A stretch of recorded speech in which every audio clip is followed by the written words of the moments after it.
It's been too long, Sam. You were a good friend to me. One I could never forget. Which is why I took steps to ensure that this message would only play upon your arrival. The sensors were set to scan for your biometric data. A simple enough trick.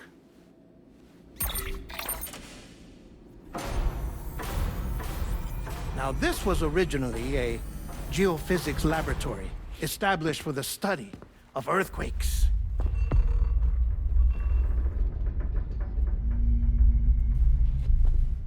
And for that reason, it holds a wealth of documentation on gatequakes, tar currents, and plate gates.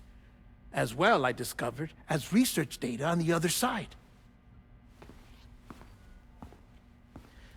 Now, what I'm about to tell you, I learned after I came to this place.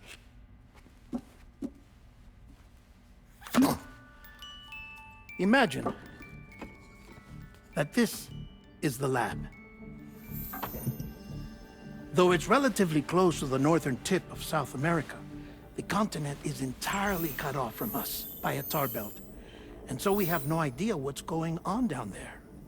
Nor do we know the state of any continent other than our own. The researchers here were trying to establish contact with the rest of the world. They were well equipped to do so, as the facility had once been used to launch research satellites.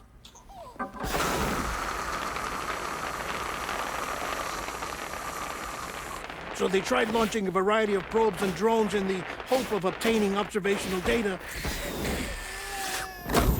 with no success. The Earth, you see, is shrouded in a thick layer of chiralium that renders electronics inoperable at altitude. So they tried sending ships across the ocean. Oh, yes. Oh, but that failed too. The high concentration of chiralium in open water proved too corrosive, invariably causing them to sink. But then the researchers found some rather rare birds on their doorsteps. Birds not native to the region. Nice birdie, nice birdie. And that, my friend, was just the beginning. Not far from the lab, they discovered a strange anomaly. Well, the surrounding area was heavily contaminated with chiralium. Yes. This is beautiful. The researchers would later dub the anomaly a plate gate. But further investigation revealed that it came into existence when you began to expand the chiral network across North America, and that the gate grew larger in tandem with the network itself. What started as a tiny fissure in space became so much more. The researchers duly installed cameras to study the gate and its surrounding area. Now, to their surprise, they caught footage of some unusual marsupials. Yes, the kind you wouldn't expect to normally encounter in Central America, like the birds. But to confirm their suspicions, they sent an autonomous robot through the gate.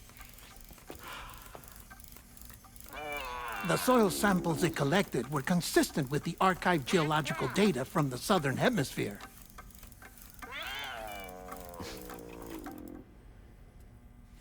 Not long after, several men and women came through the gate.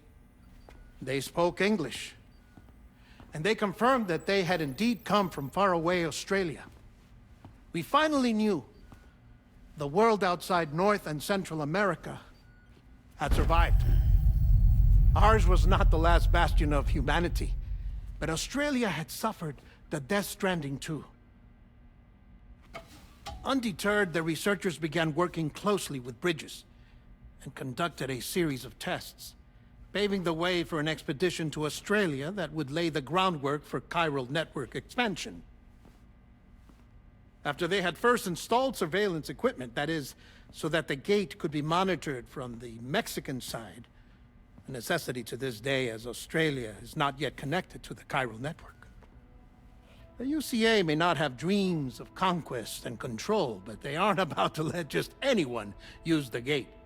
Indeed, that's one of the reasons they were so determined to connect Australia to the network in the first place. Well, I suppose that's all I have to say about the Plate Gate. There's something else that I need to tell you, though. Something far more important. Mind if I pause it here? I have to go take a shower. Gate quake detected. Sam, a gigantic BT just showed up outside.